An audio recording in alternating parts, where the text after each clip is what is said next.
And away we go. It is the Nightcap, brought to you by Galactic Fried Chicken, right here on BearcatJournal.com.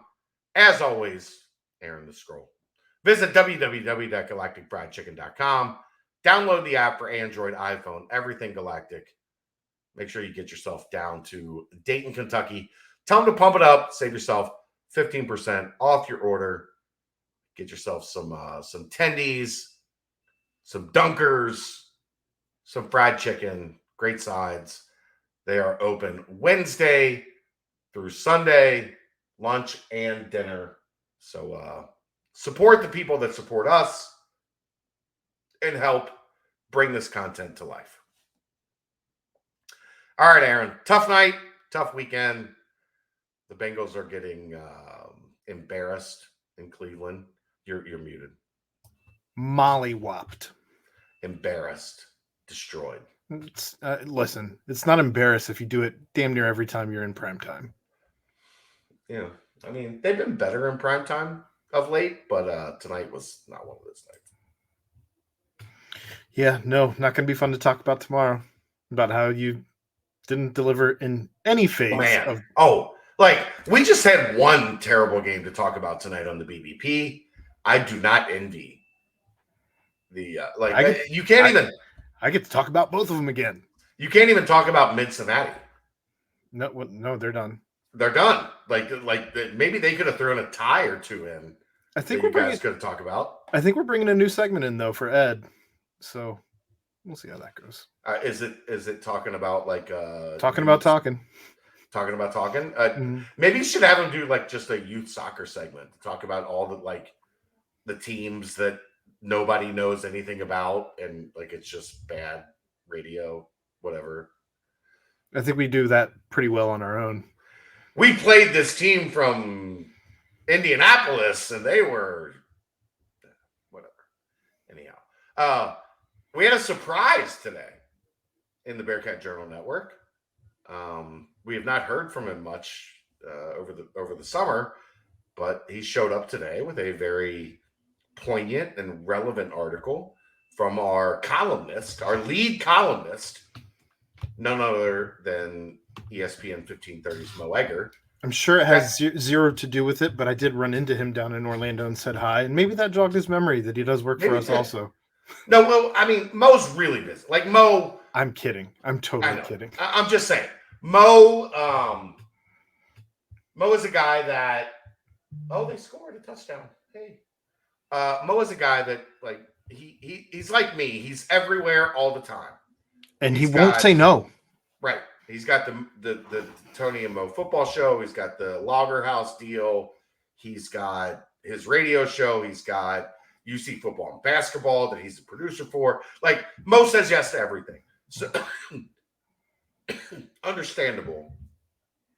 He doesn't have a lot of time to write.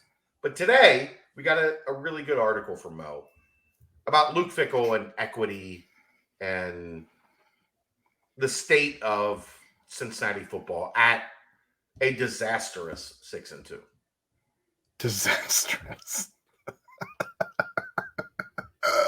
You like what I did there? That was funny.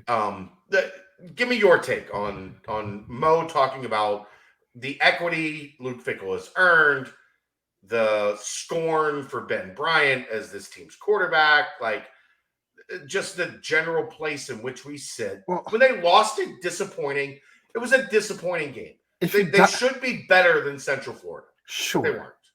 If you dial it back to even, not even focusing on anything in Mo's article, but if you dial it back, this fan base has been so spoiled under the helm of Coach Luke Fickell and Desmond Ridder that, and the other 8 NFL guys here last season and the season before that and the season before that, you lost a lot.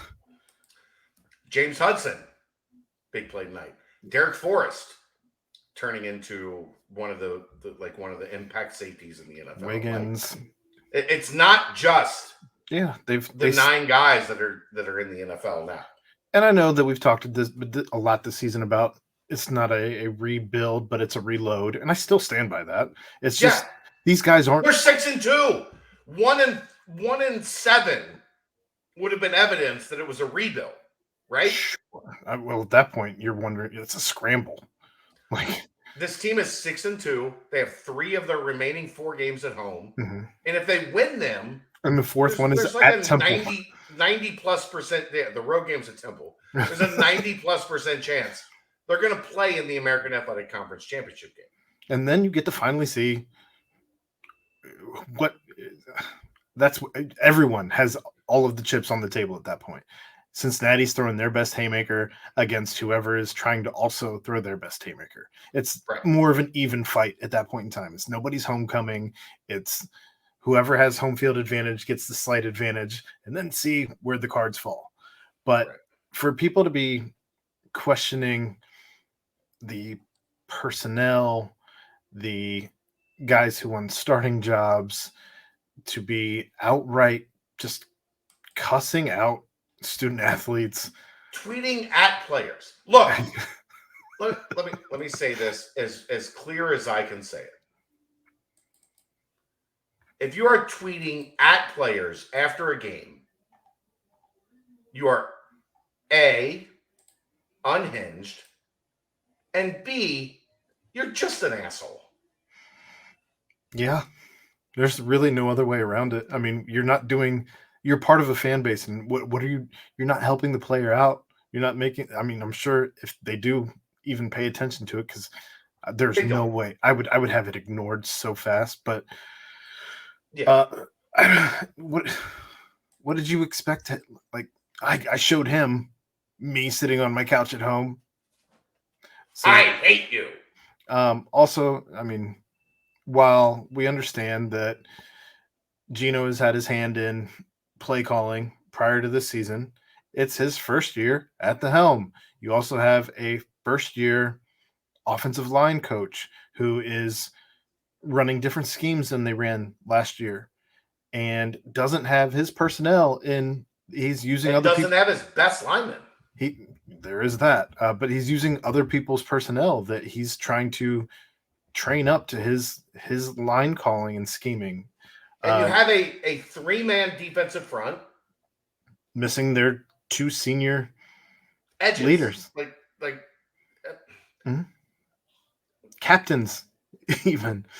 The work that Jawan Briggs and Dante Corleone have done have been amazing. It's also only a third of the work. What did UCF do? They ran completely away from those guys. Yeah, you weren't running north and south. What happened every time they tried to go north and south? It didn't Number work. 58 was walking out of there like, right? Yeah.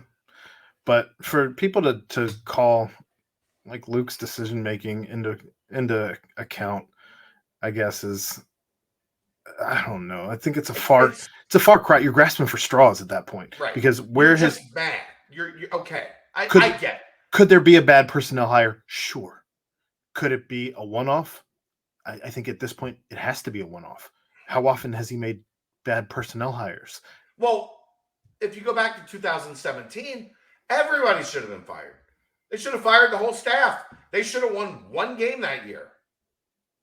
They didn't. And then if you fire all of those people, none of what happens sequentially thereafter, is possible. Like, when did we lose the perspective of this is not a sprint, it's a marathon? Being a fan, like running a website, okay? I've done this for 16 years.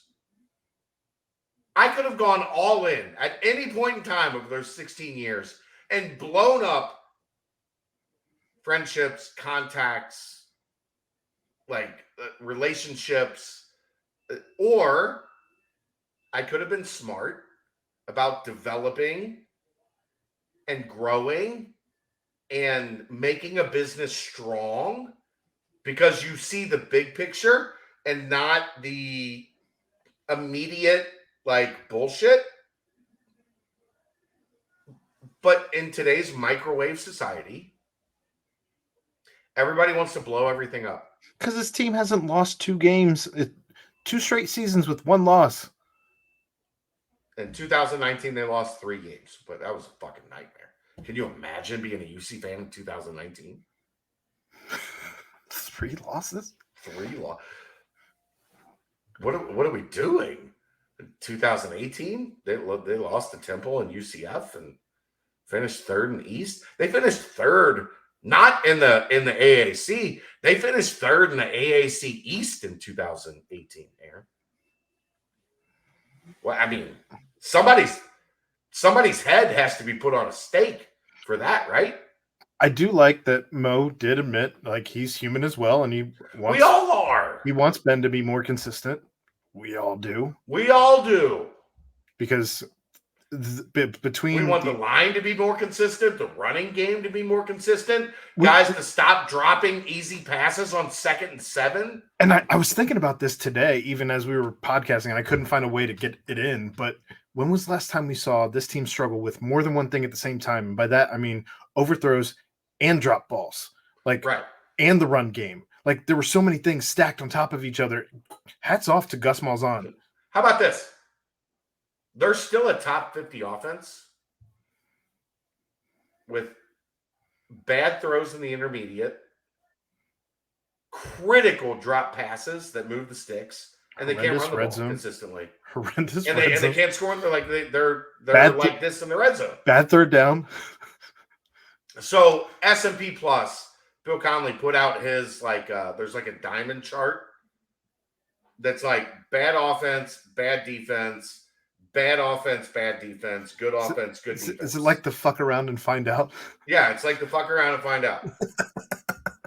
Cincinnati is in the quadrant of good offense and good defense. Inconsistent as shit. Well, here's where last year spoiled everybody, right? Great offense, great defense. So when you're looking through that lens, you expect something different. And now you're adjusting your baseline, right? Your standard expectations are great offense, great defense. And instead, at times, really good offense, at times, really good defense, but at other times, inconsistent in both of those. But the tally is still good offense, good defense. Again, next year in the Big 12 starts a whole different world. And if you don't expect to lose 2-3 games in a season, you need to readjust your expectations quickly. The difference is those games that you're winning. Here's the thing. Everybody looks at this is our final year in the AAC, and we have to win every game. No. On the way out the door. No. Because that's the only way. The only way that this program is going to be ready to play in the Big 12 next year is if they win every game in the AAC. Here's where I hate to disappoint you. Well, let me finish my thought that you jumped in on. But again, as you go into the Big 12, those games that you are winning compared to the games that you are losing matter more. They're going to matter more than the games that you're winning in the AAC. Sure. Period. Dot. My point being, this team could have gone 13-0 in the AAC this year. 12-1. You lose the Arkansas game. Whatever. And finished top 15. And gone into the Big 12 next year and finished 3-9. Yeah. Like the correlation and causation, like what they did this year ultimately has no impact on where they finish next year. Might help with transfers potentially, but that's even a reach. You're just trying to again. Be well, I'm right? grasping at straws. Like I'm right. Not, you're just trying to I'm trying to see put myself in the shoes of somebody whose sure head is exploding right now with 2 losses. remember they're like 4-8. Remember when there was as many people in the stands as were wins? Right. Remember in 2018 when they won double-digit games and you got to the end of the season and there was 46 people there for the Temple game? Remember when they did all of this on a budget of $7 million a year? Right. A lot is changing. It's okay. I understand. Everybody here, everybody listening to this is a diehard fan. And I'm not talking down to you. I'm trying to explain to you, this is what it looks like. This is what taking that next step. Luke didn't bring that up last year because he thought this team was at a point of being a top 10 program. What he said is, we have reached the plateau or the mountaintop of being a college football playoff team. What we want is to be a college football playoff program. They're not there yet. They're not. It's just reality. And that is hard to get your brain around, because when you hear him say that, then your expectation as a fan becomes, well, then we're a top 10 program. No. What he's saying is we're not there yet. Goals. We are building to get there. Hashtag goals. We're building the indoor facility. We're building the nutritional aspect. We're building all of these things that everybody has had a head start on, because UC's been playing with $1.20, and everybody else has been playing with $1.5 million.